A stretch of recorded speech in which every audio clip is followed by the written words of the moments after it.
자, 이재명 대표 1심 유죄 판단 이후에 민주당은 아주 바쁘게 돌아가고 있습니다. 어제는 김건희 여사의 주가 조작 의혹을 불기소 처분한 검사 3명에 대해서 추가 탄핵을 추진하겠다는 입장도 밝혔습니다. 이에 대해서 국민의힘의 반응은 이랬습니다. 이창수 서울중앙지검장, 조상원 차장검사, 최재훈 부장검사에 대한 무차별 검사 탄핵은 코앞으로 다가온 이 대표 위정교사 1심 선고에 대한 불안함과 두려움에 불과합니다.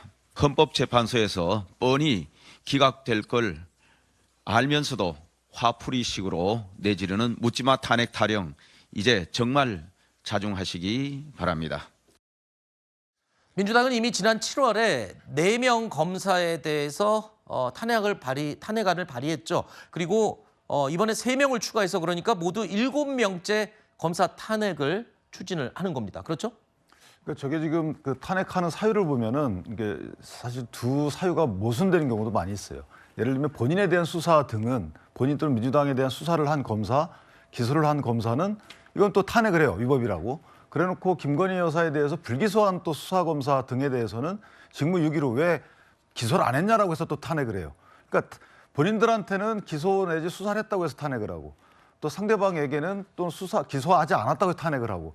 그래서 이게 일단 일관된 기준이 없어 보이는 부분이 하나 있고, 물론 네.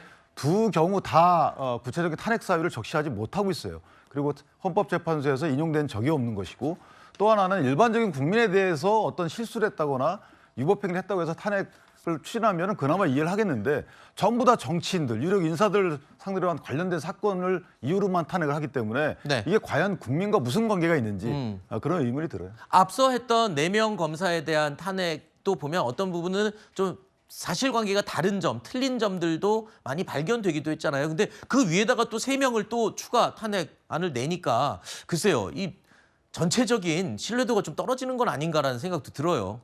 네, 저는 개인적으로 네. 민주당이 이전에 네. 검사를 탄핵을 시도를 했을 때도 저는 공수처에다 하는 게 어떨까라는 의견을 많이 냈었습니다. 네, 왜냐하면 공수처로 넘어가게 되면 작은 위법 사항이라도 거기에 맞게 어쨌든 처벌이 되지만 탄핵 같은 경우는 위법성, 파면에 이르러야 되기 때문에 작은 위법성은 또 덮어질 수 있는 위험이 있기 때문입니다.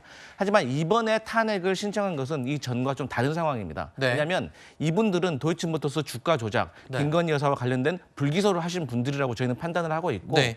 이것을 그 헌재의 재판을 받음으로 인해서 일종의 조사를 뭐 형식적으로 받고 어쨌든 기소되지 않아서 재판을 아예 받지 않아서 유죄인지 무죄인지 판단조차 받지 않고 있는 김건희 여사에 대해서 이게 간접적인 재판의 의미가 있다고 저희는 생각을 하고 있고요. 그런 차원에서 최근에 국회 뭐 3명의 헌법재판관 3명이 공석이잖아요. 네.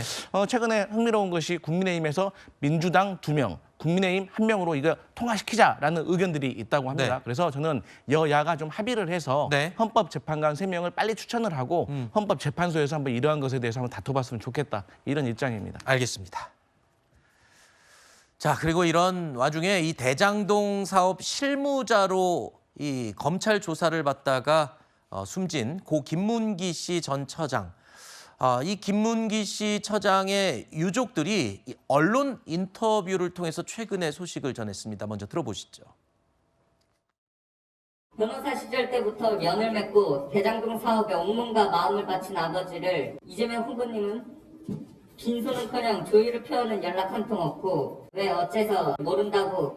고 김문기 씨 아내가 분식집에서 일한다 이렇게 말씀 주셨는데 김문기 씨 아내분이 이 대표 유죄 판결 이후에 어떤 반응을 혹시 보이셨나요? 조금은 이제 편안해졌다 이렇게 이제 표현하셨고 정말 좀 많이 우셨습니다. 김문기 처장 같은 경우는 굉장히 가정에 헌신적인 사람이었고 가족에 대한 애착이 남달랐습니다. 아버지가 갑자기 그것도 병으로 돌아가신 게 아니고 무슨 죄를 지어서 돌아가신 것도 아니고 갑자기 그렇게 되셨다고 생각하면 이 억울함과 충격이 이를 말할 수 있을까요? 직접 당하지 않은 분들은 이거는 상상하기 어려울 거라고 생각합니다.